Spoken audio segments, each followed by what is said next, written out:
ప్రజల ఆశల మీద నీళ్లు చల్లేదిగా ఉంది. ఏ ఒక్క వర్గానికి కూడా ఒక స్పష్టమైన హామీ లేదు. రాష్ట్ర రైతులను పొగుడుతున్నట్టుగానే పొగుడుతూ వెన్నుపోటు పొడిచింది ఈ ప్రభుత్వం. ఖచ్చితంగా స్పష్టంగా వాళ్ళ వైఖరి చెప్పినారు. గతంలో ఇచ్చిన మాదిరిగా కాకుండా రైతు బంధులో, రైతు భరోసా పేరుపేసే పథకంలో అనేక ఆంక్షలు పెట్టబోతున్నట్టుగా ప్రత్యక్షంగా చెప్పి రైతులకు ఆల్రెడీ మోసం చేశారు. బడ్జెట్లో వాళ్ళ నైజాం కూడా స్పష్టంగా బయటపడింది.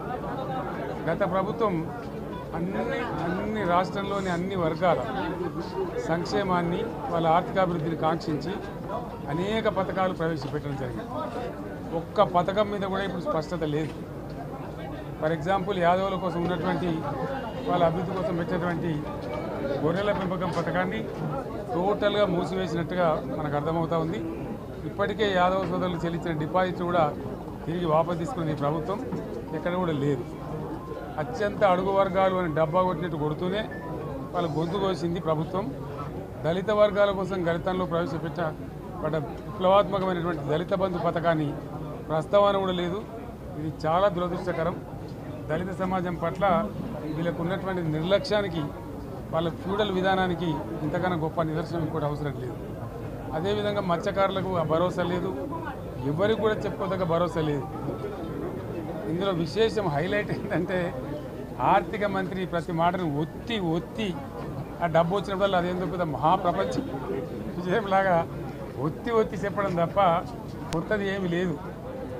ఒత్తి పలుకులు పలకడం తప్ప కొత్తగా చెప్పింది ఏమీ లేదు.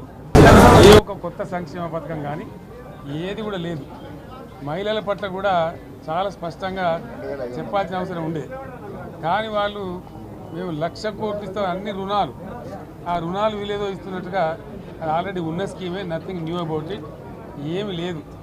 వెరసి ఇష్యూ యాజ్ ఏ హోల్. దురదృష్టం ఏంటంటే, చాలా బ్యాడ్ లక్ ఏంటంటే, మేము కూడా ప్రభుత్వం ఏర్పడిన తర్వాత కనీసం ఒక 6 మాసాల సమయం వాళ్ళకి ఇవ్వాలని మేము అనుకున్నాం. నేను కూడా శాసనసభకు పెద్దగా రాలేదు. కానీ ఈరోజు బడ్జెట్ చూస్తే ఏ ఒక్క పాలసీ ఫార్ములేషన్ జరగలేదు. రాష్ట్రానికి సంబంధించినటువంటి ఏ ఒక్క విషయంలో కూడా ఈ అర్భక ప్రభుత్వం ఇప్పటి వరకు పాలసీ ఫార్ములేషనే చేసినట్టుగా కనపడతలేదు. వ్యవసాయం ఉంది, మాకు స్పష్టమైన అవగాహన ఉండే ఈ రాష్ట్రంలో వ్యవసాయ స్థిరీకరణ జరగాలని మేము 2 పంటలకు కూడా ఇచ్చినాం రైతు బంధు. వీళ్ళు ఎగ్గొడతామని చెప్తా ఉన్నారు. మేమేదో రైతులకు ఇచ్చిన డబ్బును దాన్ని పాడు చేసినాము, చెడగొట్టినాము, దుర్వినియోగం చేసామన్న పద్ధతిలో దురదృష్టకరమైన వ్యాఖ్యలు చేస్తూ ఉన్నారు. అంటే ఇది పూర్తిగా రైతు శత్రు ప్రభుత్వం అనేది తెలుస్తూ ఉంది. ధాన్యం కొనుగోలు చేయలేదు, విద్యుత్ సరఫరా చేయడం లేదు, నీళ్లు సరఫరా చేయడం లేదు, చాలా ఇబ్బందులు పెడతా ఉన్నారు. ఇంకా రైతు భరోసా, రైతు బంధు గురించి ప్రస్తావనే లేదు. ఎప్పుడు వేస్తారని మా ఎమ్మెల్యేలు అడిగితే కూడా కనీసం సమాధానం చెప్తలేరు. కాబట్టి రైతులను వంచింది ప్రభుత్వం, వృత్తి కార్మికులను వంచింది.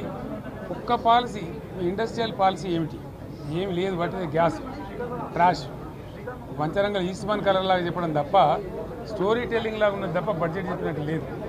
రాష్ట్రంలో వ్యవసాయ పాలసీ ఏమిటి, పారిశ్రామిక పాలసీ ఏమిటి, ఐటీ పాలసీ ఏమిటి, ఇంకా ఇతర అనేక పాలసీలు, పేద వర్గాలకు సంబంధించిన పాలసీ ఏమిటి అనే దాని మీద ఏ ఒక్క దాని మీద కూడా గ్యాసు ట్రాషే తప్ప, చిల్లర మల్లర ప్లాట్ఫామ్ స్పీచ్ లాగా ఉంది తప్ప అది బడ్జెట్ ప్రసంగం లాగా లేదు. రాజకీయ సభలలో చెప్పినట్టు ఉంది తప్ప ఏ ఒక్క పాలసీని కూడా నిర్దిష్టంగా ఈ పనిని మేము ఎట్లా సాధిస్తాం, మా గోల్స్ ఇవి, మా టార్గెట్స్ ఇవి అనే పద్ధతి కానీ పద్దు కానీ లేదు. ఇది పేదల బడ్జెట్ కాదు, రైతుల బడ్జెట్ కాదు, యువల బడ్జెట్. విశ్లేషణలో మీకు తెలుస్తుంది. భవిష్యత్తులో బ్రహ్మాండంగా మేము దీన్నంతా కూడా చీల్చి చెండాడబోతాం. Thank you.